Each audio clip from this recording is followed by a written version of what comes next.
go-aankaasi dowladdiisu waxay tahay wuxuu ka duulayaa barnaamijka ah in awoodda dowladnimada la baahiyo oo lagu baahiyo dhammaan gobolada iyo degmooyinka dalka oo mar kasta degmo kasta oo gacanta iyo awoodda dowladda kusoo biirtaba in maamul loo sameeyo.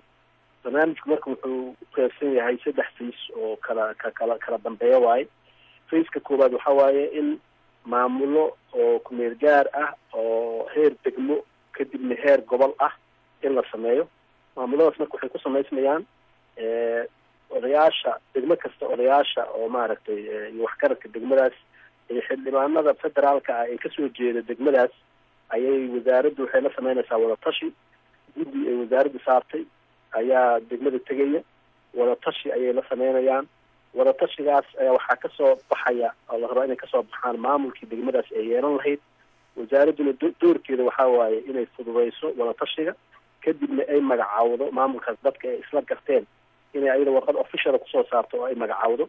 markii heer degmo oo gobolka la wada dhameeyana heerkii gobol haddana in sidaas oo kaleeto waxgaradkii gobolka iyo xildhibaanadii gobolkaas kasoo jeeday inta la isu keeno inay sidoo kaleeto maamulkii gobolka uu halkaa kasoo baxo. wasaaradduna marka maamulkaas la isla gartay oo dadka waxgaradka ah iyo xildhibaanada gobolka ay isla garteen in maaragtay warqad oo rasmi ah ay kusoo saarto.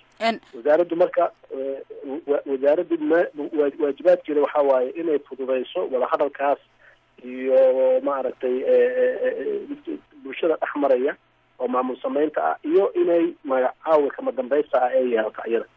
waxaa jirta in hore madaxweynuhu uu sheegay in goobaha laga xidhay al-shabaabka dadka ku nool iyaga ay maamul soo dhisan doonaan. maxaa iska bedelay go-aankeenii hore?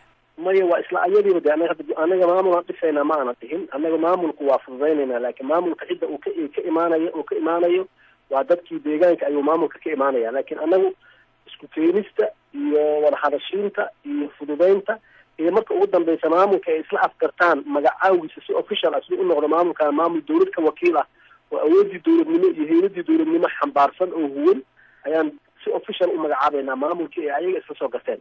marka waa labada arrimood waa laba arrin oo isku mid ah maaha, laba arrin oo isburinaysa maaha. waxaa jira in deegaanada qaar maamulo kumeel gaara loo sameeyey oo dadka deegaanku ay sameeyeen. meelaha ugu badan hadda uu muranku ka taagan yahay waxaa kamid a magaalada Kismaayo.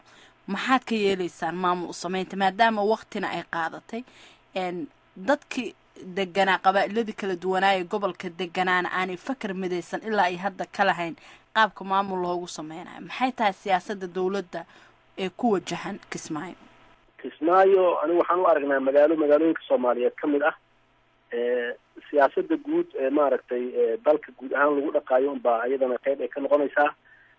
Kismaayo maamul oga imaanayo magaalada Muqdisho oo Muqdisho looga soo magacaabayo malaha sida magaalooyinka kale iyo degmooyinka kale maamul magaalada Muqdisho looga soo magacaabayo uusan u jirin.